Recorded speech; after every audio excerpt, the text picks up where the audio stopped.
Hello everyone, I am Safal Pathak from Cambridge overseas solutions private limited.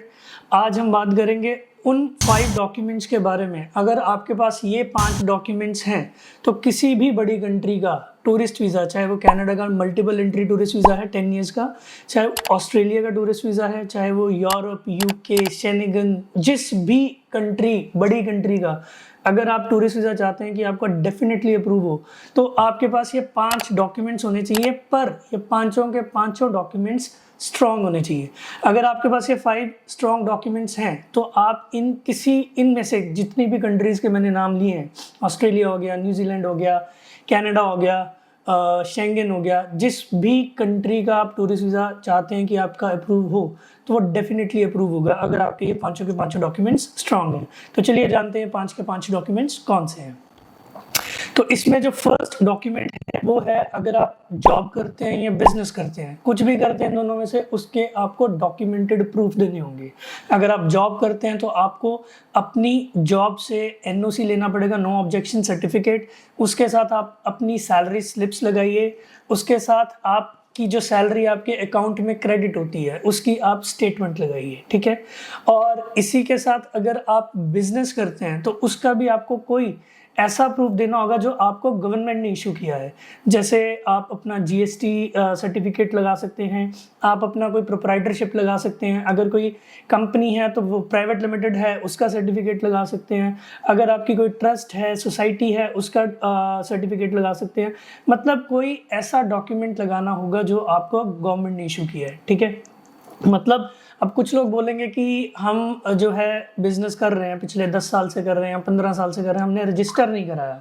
तो अगर आपने अपना जो जॉब है उसको बिजनेस है उसको रजिस्टर नहीं करा है, तो आप क्या कर सकते हैं, आप एक एमएसएमई सर्टिफिकेट बनवा सकते हैं। वो आप सेम डे अप्लाई करें, आपको सेम डे इशू हो जाता है, ठीक है। और ये जो एमएसएमई सर्टिफिकेट है इसमें आप ये भी मेंशन कर सकते हैं कि आप ये जो बिजनेस है ये पिछले 10 साल से कर रहे हैं। तो आप ये एक एमएसएमई सर्टिफिकेट बना के भी अपना जो है जो गवर्नमेंट इशू डॉक्यूमेंट है वो इसमें आप डेफिनेटली लगाइए, ठीक है। तो ये था हमारा फर्स्ट डॉक्यूमेंट। जॉब करते हैं तो जॉब के प्रूफ, बिजनेस करते हैं तो बिजनेस के प्रूफ। तो चलिए बात करते हैं हमारे दूसरे डॉक्यूमेंट के बारे में। तो जो दूसरा सबसे इम्पॉर्टेंट डॉक्यूमेंट है, आई वुड से कि this is one of the most important documents. क्यों कह रहा हूँ? क्योंकि ये एक ऐसा डॉक्यूमेंट है जिसको आप लोग मैनिपुलेट नहीं कर सकते। आप बाकी चीज़ों को मैनिपुलेट कर सकते हैं बट इस डॉक्यूमेंट को मैनिपुलेट नहीं कर सकते। ये डॉक्यूमेंट है आपका ITRs। आपको अपने रिसेंट 3 इयर्स की इनकम टैक्स रिटर्न्स जो हैं वो लगानी होती हैं साथ में। हाँ, एक चीज़ मुझे समझ नहीं आती यहाँ पे कि आपको पता गवर्नमेंट ने 5 लाख तक तो वैसे ही एग्जम्पशन दे रखी है। जब हमारे को 5 लाख तक एग्जम्पशन है, फिर मुझे नहीं समझ आती कि लोग क्यों 2 लाख 2.5 लाख की ITR फाइल करते हैं। अरे ये सबसे इम्पॉर्टेंट डॉक्यूमेंट है, इससे इम्पॉर्टेंट डॉक्यूमेंट कोई नहीं है। इससे इम्पॉर्टेंट डॉक्यूमेंट आपका कोई नहीं है। तो आपको जो है अपनी जो ITR है वो डेफिनेटली फाइल करनी चाहिए और हमेशा इसको जितना हो सके मैक्सिमम भरा कीजिए। अगर 5 लाख तक तो वैसे ही मिल रहा भाई, तो आप इसको 2-2.5 लाख क्यों भरते हैं? हाँ, इसमें अब कुछ लोग बोलेंगे कि भाई मेरी सैलरी 20,000 पर मंथ है, तो उस केस में जो है मेरी ITR ही 2,40,000 की बनती है। तो भाई आज की डेट में बहुत सारे क्या बोलते हैं फ्रीलैंसिंग होती है, तो आप कुछ फ्रीलैंसिंग डाल दीजिए, रेंटल इनकम डाल दीजिए, बहुत सारी चीज़ें हैं जो आप डाल सकते हैं। तो आप ITR को हमेशा मैक्सिमम फाइल कीजिए। अगर नील 5 लाख तक है तो कोशिश कीजिए, अगर आप 5 लाख से ऊपर नहीं पे करना चाहते हैं, टैक्स नहीं पे करना चाहते हैं गवर्नमेंट को, तो आप फिर उस केस में एटलीस्ट 4,95,000 4,98,000 इसके अराउंड अपनी ITR डेफिनेटली फिल कीजिए। बट आई वुड रिकमेंड कि आप लोग जो ITR हैं वो आप कोशिश कीजिए कि सरकार को आप अगर साल का 10-12 हज़ार दे भी देंगे, उससे आप ही की प्रोफाइल स्ट्रांग होती है। आप ही की प्रोफाइल, कल को आपको होम लोन लेना है, कुछ भी इस तरह का लोन लेना, उसमें भी वो यही देखते हैं कि अगर ITR ज़्यादा होगी तो बैंक बोलेगा कि हाँ ये आप मेरे को लोन को रीपे कर सकते हो। अब लोन रीपे कर सकते हो तभी वो तो आपको लोन देंगे। तो इसीलिए अपना ये जो ITR है इसको डेफिनेटली आप ज़्यादा से ज़्यादा फिल किया कीजिए, ठीक है। हमारी जो थर्ड जो है इम्पॉर्टेंट डॉक्यूमेंट है वो है हमारा बैंक स्टेटमेंट। एक चीज़ और है, कई लोग क्या करते हैं कि जी वीज़ा अप्लाई करना है तो जी फंड्स दिखाने पड़ेंगे, तो फंड्स दिखाने हैं तो वो ऑल ऑफ सडन सभी के सभी फंड्स एक बार में डलवा देते हैं। तो उस केस में भी आपका वीज़ा जो है वो अप्रूवल के चांसेस बहुत कम हो जाते हैं, ठीक है। तो आपको क्या करना है, आपकी जो बैंक स्टेटमेंट है वो तो ऑब्वियसली आपको 4 से 6 महीने पुरानी दिखानी है। बैंक स्टेटमेंट तो 4 से 6 महीने, प्रेफरेबली 6 मंथ ओल्ड हो, और उसमें जो बैलेंस मेंटेन्ड हो वो भी पिछले 6 महीने से आपका चलता आ रहा हो। ऐसा नहीं है कि आपकी जो है वो जो बैलेंस है वो मेंटेन्ड रहना चाहिए आपका over the period of time, ठीक है।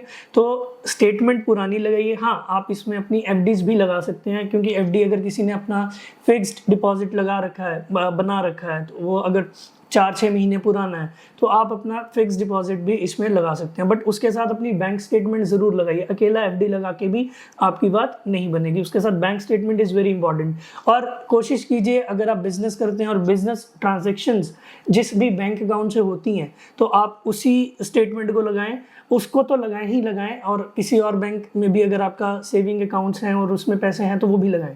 और जो जॉब करते हैं वो भी जिस अकाउंट में सैलरी क्रेडिट होती है तो आप उस जो है अकाउंट को उसमें लगाएं, ठीक है।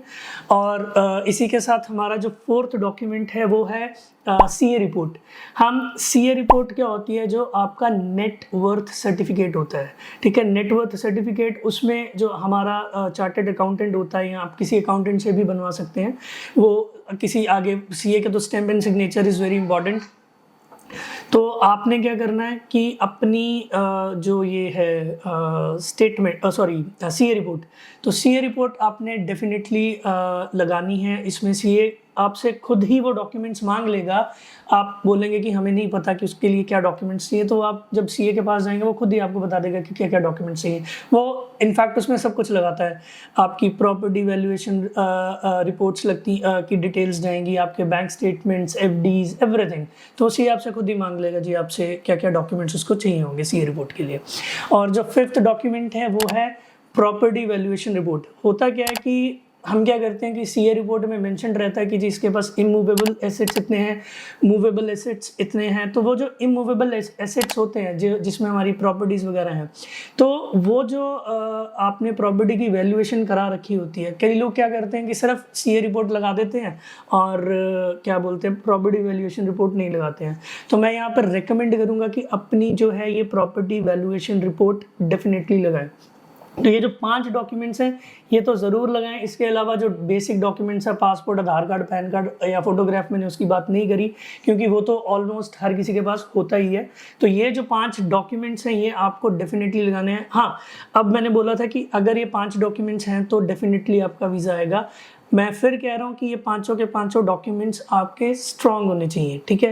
वो कैसे स्ट्रांग होने चाहिए? अगर आप बोलते हो जी मेरी सैलरी 10-15 हज़ार 20 हज़ार महीना है और जाना आपको कनाडा, ऑस्ट्रेलिया, न्यूजीलैंड या यूरोप है, तो उस केस में आपका टूरिस्ट वीज़ा ग्रांट होने के चांसेस बहुत कम हो जाते हैं। तो स्ट्रांग कैसे होगा ये डॉक्यूमेंट स्ट्रांग कैसे होगा? अगर आपकी सैलरी अच्छी है, जैसे 50-60,000 पर मंथ, 40,000 पर मंथ अगर आपकी सैलरी है, तो फिर आपकी जो प्रोफाइल है वो स्ट्रांग हो जाती है, ठीक है। और इसी तरह से आपके बाकी डॉक्यूमेंट्स, आईटीआर मैंने इसीलिए बोला बहुत इंपॉर्टेंट है। अगर आप 2-2.5 लाख वाली आईटीआर लगा के आप सोच रहे हैं कि आपका Australia, New Zealand, UK, US, Canada का वीज़ा लग जाएगा, that is not possible at all. ऐसा नहीं होगा। तो इसीलिए आईटीआर कोशिश कीजिए हमेशा 5 लाख, जितनी तो नील अभी प्रपोज्ड है कि अभी 7 लाख तक नील हो जाएगी, तो कोशिश कीजिए कि आप उस केस में इसको 6-7 लाख तक ही जो है फाइल करें, ठीक है।